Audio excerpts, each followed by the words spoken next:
Okay, our Vibe video today is going to be just a little bit different. I've come to the Lane's house tonight, and they're sitting down to have dinner, and I'm going to interrupt their dinner because the series that we're on is called Pardon the Interruption.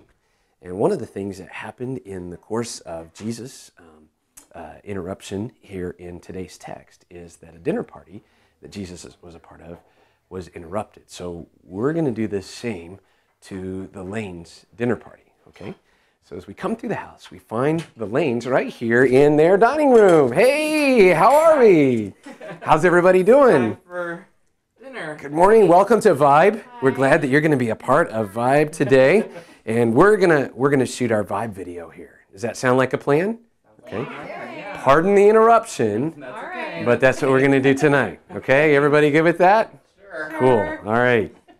One of the things that we're doing on this series called Pardon the Interruption is we're looking at some of those moments in Jesus' life and in his ministry when he was interrupted, kind of like the Lane family tonight. Has this ever happened before? No. Anybody come and interrupt dinner and just kind of show up unannounced and want to be a part of things? Not really. I'd be tempted to sample your food, but I've had a cold and you don't want that, right?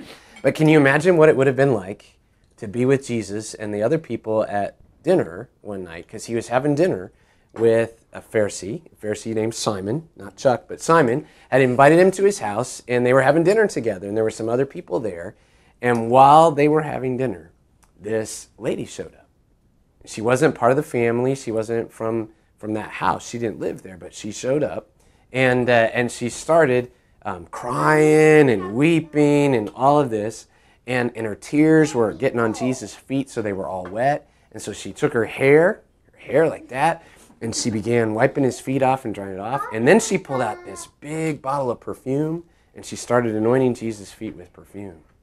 Can you imagine what it must have been like to be there? Wouldn't that have been amazing? What would you have done? You'd be like, whoa, man, what's going on? That's crazy.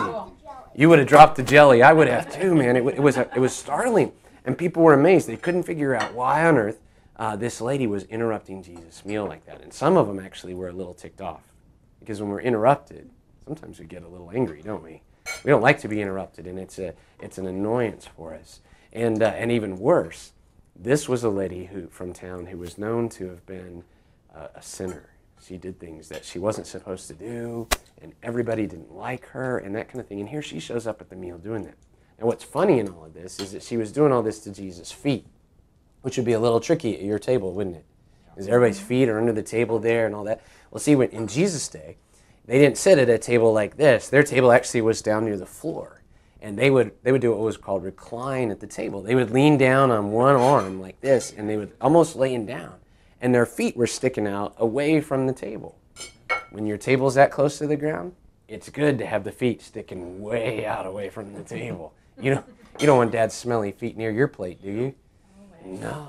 See, and so that's why she was wiping his feet and that kind of thing, because they were the first thing that she ran into when she came into the room. Now, one of the things that we're trying to do in this series on Pardon the Interruption is each time there's an interruption and we look at it in Jesus' life, we try to say, what can we learn from the person who interrupted Jesus, or whatever the event was that interrupted Jesus, and what can we learn from how Jesus handled the interruption? Pretty cool, huh? Yeah. And so the first question we want to answer today is, what can we learn from the lady who interrupted Jesus' dinner that night? We want to think about what is it that she could teach us? Because everybody's upset with what Jesus has done there. And Jesus talks about this woman that even though she had a sinful past and she had done things that nobody was supposed to do, they were against God's will and that kind of thing, she had experienced forgiveness from Jesus, which is a pretty awesome thing. Yeah. And she was so overwhelmed with that sense of God's forgiveness that she just had to show Jesus how much she appreciated that and how much she cared. So when we think about the lady in this interruption, one of the things that we learn is that the experience of forgiveness leads to loving and gracious action. She couldn't help herself. She just had to do something to say thank you. She had to do something to show Jesus how much she cared. And actually in this moment when everybody's offended by what has happened, Jesus tells a little story. He tells a parable. And he talks about two people that owed somebody else some money. And one of them owed a little bit of money, and one of them owed a really bit of money, huge amount of money. And Jesus said, okay, let's say that the person that they owed that money to forgave them both that debt. So they didn't have to pay back any of it, which would be pretty cool. He said, now which one of those guys do you think loved that man more? And Simon, the Pharisee at the dinner, says, well, I suppose the one who owed him more. And Jesus said, that's exactly what's happening here. You see, this lady had been a sinful woman, and she had done all kinds of things that were against what God's will was for them and that kind of thing, but she had experienced this forgiveness. So she had this huge debt that Jesus had forgiven. And Jesus here then develops a contrast between that lady and Simon, the Pharisee, whose house he was at for dinner. And he says, look, he says there actually in verses 44 through 47, just happened to bring the iPad along to dinner tonight. He says he leaned toward the woman and he said, Simon, do you see this woman? I came into your house. You did not give me any water for my feet, but she wet my feet with tears, and she wiped them with her hair.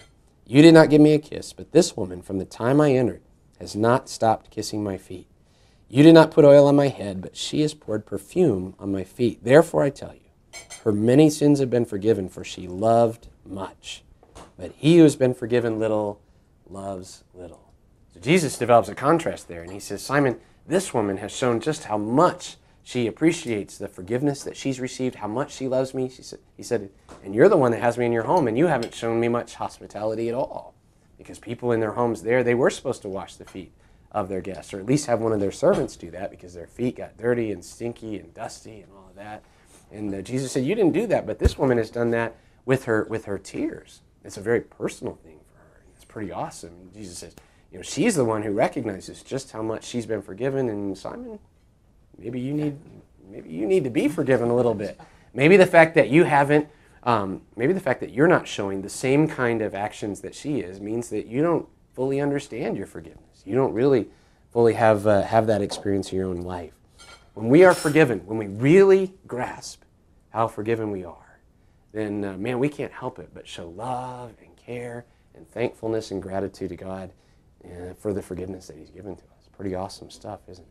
That's what we learn from this lady here. And if you stay tuned as dinner continues, we're going to look at a few more things that we learn from Jesus and how he handles this interruption.